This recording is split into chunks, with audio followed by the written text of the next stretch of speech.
ওরে বাপ রে বাপ, মোশাররফ করিম আর শরীফুল রাজ একসাথে ইনসাফে আসছে, ব্যাপারটাই তো বিশাল একটা ব্যাপার, তাই না বলেন? তবে আমি কথা বলতে আসছি রিসেন্টলি ইনসাফের এই মোশাররফ করিমের পোস্টার নিয়ে। আপনি যদি আমাকে জিজ্ঞেস করেন মোশাররফ করিমের এই লুকসটা কি আমার ভালো লাগছে, উত্তর হবে না। পোস্টার অ্যামেজিং করছে, পোস্টারটা অনেক সুন্দর, বাট পোস্টারে ক্যারেক্টারের লুকসটা কিন্তু আসল লুকসটা আমার কাছে জমে নাই।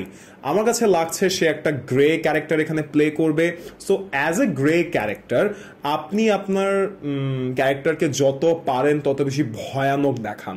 যেমন শরীফুল রাজের যে পোস্টারটা ছিল ভাই, উফ, আমার তো এটা পুরো মাথা নষ্ট লাগছে। মোশাররফ করিমের লুকস এখানে আমি মনে করি আরেকটু কাজ করা যেত, একটু। তবে ওভারঅল পোস্টার ওয়াজ অ্যামেজিং, কোনো দিক দিয়ে খারাপ না। ইনসাফের আরও কিছু পোস্টার রিলিজ হয়েছে, প্রত্যেকটা পোস্টারই না মাল বানাইছে সিরিয়াসলি।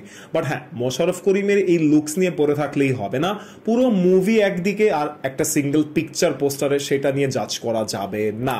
বাট হ্যাঁ, আমি পোস্টার রিভিউ দিতে আসছি যেহেতু, সো পোস্টার ভালো ছিল বাট লুকসটা নিয়ে আরেকটু কাজ করা যেত, এটা আমি মনে করি।